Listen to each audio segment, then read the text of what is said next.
ദൈവത്തിരുനാമത്തിന് മഹത്വമുണ്ടാവട്ടെ. Bible reading പ്രോഗ്രാമിൽ സംബന്ധിക്കുന്ന ഏവർക്കും കർത്തൃനാമത്തിൽ സ്നേഹവന്ദനം അറിയിക്കുന്നു. 2 ശമൂവേൽ 23-ാം അധ്യായം നമ്മൾ വായിക്കുന്നു. ഇവിടെ ദാവീദിൻ്റെ ചില അന്ത്യവചനങ്ങളായിട്ട് നമുക്കിതിനെ കാണാവുന്നതാണ്. ജീവിതത്തിൽ ദൈവം എങ്ങനെ അത്ഭുതകരമായി തന്നെ വഴി നടത്തിയെന്നും എങ്ങനെയാണ് നാം ദൈവസ്ഥാനത്തിലായിരിക്കേണ്ടതെന്നും ദാവീദ് വളരെ ചുരുക്കമായി ഈ അധ്യായത്തിൽ നമ്മെ ഓർമ്മപ്പെടുത്തുകയാണ്. ഇസ്രായേൽ ജനത്തിൻ്റെ ചരിത്രത്തിലെ ഏറ്റവും മഹാനായ ഒരു നേതാവായിരുന്നു ദാവീദ് എന്ന ഇതുവരെയുള്ളതായ അദ്ദേഹത്തിൻ്റെ പ്രവർത്തനങ്ങൾ നമുക്ക് മനസ്സിലാക്കാൻ സാധിക്കുന്നുണ്ടല്ലോ. 2 മുതൽ 4 വരെ ഉള്ള ആയ വചനങ്ങളിൽ ഒരു ആത്മീയ നേതാവിനെ പോലെ രാജാവായിരിക്കുന്ന ദാവീദ് ചില വചനങ്ങൾ ഇവിടെ പറയുന്നുണ്ട്.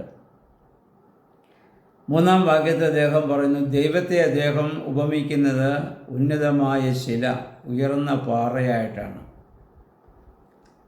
മനുഷ്യരെ നീതിയോടെ ഭരിക്കുന്നവൻ പ്രഭാതത്തിലെ പ്രകാശം പോലെ, തെളിഞ്ഞ പ്രഭാതത്തിലെ ഒരു സൂര്യനെ പോലെ എന്ന് പറഞ്ഞാൽ മഴക്കാറില്ലാത്ത മേഘങ്ങളില്ലാത്ത ഒരു പ്രഭാതത്തിലെ സൂര്യനെ പോലെ ആണെന്നും ഭൂമിയിൽ പുല്ല് മുളപ്പിക്കുന്ന മഴ പോലെ ശോഭിക്കുമെന്നും അദ്ദേഹം പറയുന്നു.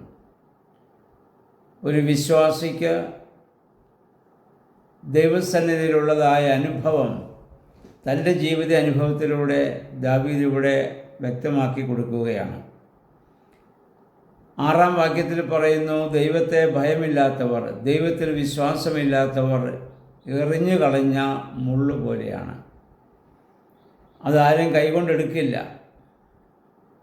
അത് മറ്റ് ഉപകരണങ്ങൾ ഉപയോഗിച്ചാണ് നമ്മൾ ആ മുള്ളെടുക്കുന്നത്. കാരണം നമ്മുടെ കയ്യിൽ കൊള്ളാൻ സാധ്യതയുണ്ട്. കൊണ്ടാൽ നമുക്കത് പരിക്കേൽപ്പിക്കും. അതങ്ങനെ എടുക്കുന്നത് എന്തിനാണ്? കത്തിച്ച് കളയാനാണ്. അത്രമാത്രമാണ് ദൈവഭയമില്ലാത്തവൻ്റെ ഈ ഭൂമിയിലെ അവസ്ഥ. അല്ലെ, അവനോട് നമ്മൾ ചേർന്ന് പ്രവർത്തിച്ചാൽ നടന്നാലുള്ള അനുഭവം അതാണെന്ന് ദാവീദ് ഇവിടെ വ്യക്തമാക്കുകയാണ്. ഇത് ചുരുക്കത്തിൽ ഈ വചനങ്ങളിലൂടെ ദാവീദ് പറയാൻ ഉദ്ദേശിക്കുന്ന 4 കാര്യങ്ങളാണ്. 1, ഒരു നേതാവ് പരിശുദ്ധാത്മാവിനാൽ അഭിഷേകം ചെയ്യപ്പെട്ടവനായിരിക്കണം. അത് ആത്മീയ നേതാവായാലും ഭൗതിക നേതാവായാലും പുരോഹിതനായാലും രാജാവായാലും ആരായിരുന്നാലും പരിശുദ്ധാത്മാവിനാൽ അഭിഷേകം ചെയ്യപ്പെടണം.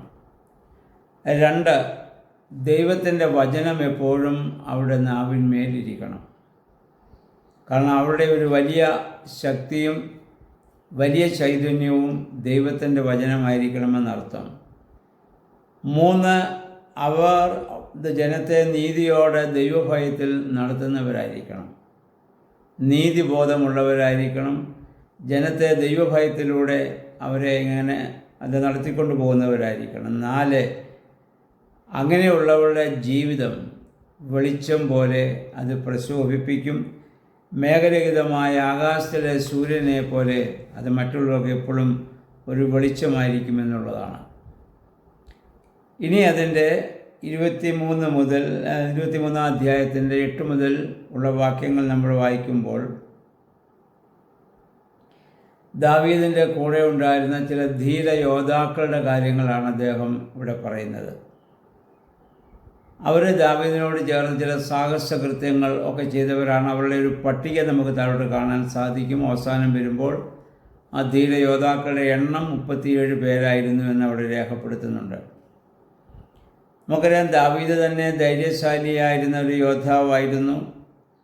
അങ്ങനെ ആ ധീരതയുള്ളവരെ അവൻ തന്നോട് ചേർത്ത് നിർത്തി ശത്രുവിനെതിരായി അവിടെ പോരാടിയെന്നാണ്. ഇന്നും നമുക്ക് പിശാചിനെതിരായി ധീരതയോടെ ചില തീരുമാനങ്ങൾ എടുക്കുവാനും പ്രവർത്തിക്കാനും നമുക്ക് സാധിക്കണം. അതിന് നമ്മോട് ചേർന്ന് അങ്ങനെയുള്ള ആളുകളുമായിട്ടുള്ള നമ്മുടെ സഹവാസം, നമ്മുടെ കൂട്ടായ്മ നമുക്കേറെ ശക്തി ഇത് പകരുന്നതാണ്. ചിലപ്പോൾ ഏക വ്യക്തിയായിട്ട് നമുക്കത് ചെയ്യാൻ സാധിച്ചേക്കാം. അങ്ങനെയുള്ള മനുഷ്യനെക്കുറിച്ചുകൂടെ പറയുന്നുണ്ട് 12-ാം വാക്യത്തിൽ. ഷമ്മ വയലിൻ്റെ നടുവിൽ ഒറ്റയ്ക്ക് നിന്ന് ഫെലിസ്ത്യരെ മുഴുവൻ പേരെയും കൊല്ലുവാൻ തക്കവണ്ണം അദ്ദേഹം ശക്തനായി തീർന്നു എന്നുള്ളതാണ്. അപ്പം അതുപോലെ പിശാചിനെ നമുക്ക് വ്യക്തിപരമായിട്ട് നമുക്ക് തോൽപ്പിക്കാൻ സാധിക്കുന്നില്ലെങ്കിൽ മറ്റുള്ളവരുടെ കൂട്ടായ്മയുടെ സഹകരണത്തോടുകൂടി അവരുടെയും പ്രാർത്ഥനയാലും അവരുടെയും നല്ല ആലോചനകളാലും പിശാചിനെ പൈശാചിക ചിന്തകളെ അങ്ങനെയുള്ളതായ എല്ലാ പ്രകോപനങ്ങളെയും നമുക്ക് നേരിടുവാൻ സാധിക്കുമെന്നുള്ള ഒരു വലിയ ദൂത് ഈ അധ്യായത്തിലൂടെ നമുക്ക് ഇവിടെ ലഭിക്കുകയാണ്. നമുക്കറിയാം, ഒരു ഭരണാധികാരി എന്ന രീതിയിൽ ദാവീദിന് വലിയ ഉത്തരവാദിത്വം ഉണ്ടായിരുന്നു.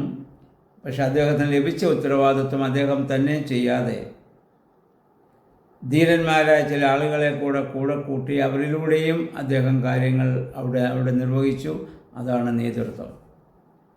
എല്ലാം സ്വയം ചെയ്യുന്നതിലല്ല, മറ്റുള്ളവരെ കൂടെ ചെയ്യിക്കുന്നതിലാണ് നേതൃത്വത്തിൻ്റെ ശ്രേഷ്ഠത എപ്പോഴും നിലനിൽക്കുന്നത്. അത് സഭയിലായാലും സമൂഹത്തിലായാലും എല്ലാം അങ്ങനെ തന്നെയാണ്. ഇപ്പോൾ ദാവീദിൻ്റെ ജീവിതം ഒരു വലിയ വെളിച്ചം നമ്മുടെ ജീവിതത്തിലേക്ക് കൊണ്ടുവരുന്നുണ്ട്. ജീവിതത്തിലെ ഒരുപാട് പ്രതിസന്ധി ഘട്ടങ്ങളിലൂടെ കടന്നുപോയവനാണ്. ദൈവത്തിലുള്ള അദ്ദേഹത്തിൻ്റെ ആശ്രയവും പ്രാർത്ഥനയുമായിരുന്നു അദ്ദേഹത്തിന് വലിയ ബലവും ശക്തിയുമായിരുന്നത്. നമ്മളും ദൈവത്താൽ വിളിക്കപ്പെട്ടവരാണല്ലോ. ഏത് തലങ്ങളിലായാൽ പോലും, ഇവനൊരു കുടുംബനാഥനാണെങ്കിലും കുടുംബനാഥയാണെങ്കിൽ പോലും ആ തലത്തിൽ നമ്മൾ ദൈവത്താൽ വിളിക്കപ്പെട്ടവരാണല്ലോ. നമ്മുടെ ദൗത്യം ദാവീദിനെ പോലെ ദൈവത്തിൽ ആശ്രയിച്ചുകൊണ്ട് ജീവിപ്പാൻ നമുക്കിടയായിത്തീരണം. അപ്പോഴാണ് നമ്മളൊരു അനുഗ്രഹമാകുന്നത്, നമ്മൾ മറ്റുള്ളവർക്കും അനുഗ്രഹമായിട്ട് തീരുന്നത്. അപ്രകാരം ദൈവമേ, അനുഗ്രഹീതമായൊരു ജീവിതം നയിക്കുവാൻ അങ്ങയുടെ പരിശുദ്ധാത്മാവിനാൽ ഞങ്ങളെ ശക്തീകരിക്കണമേ, ബലപ്പെടുത്തണമേ നമുക്ക് പ്രാർത്ഥിക്കാം. ദൈവത്തിന് നമ്മെ സഹായിക്കുമാറാകട്ടെ.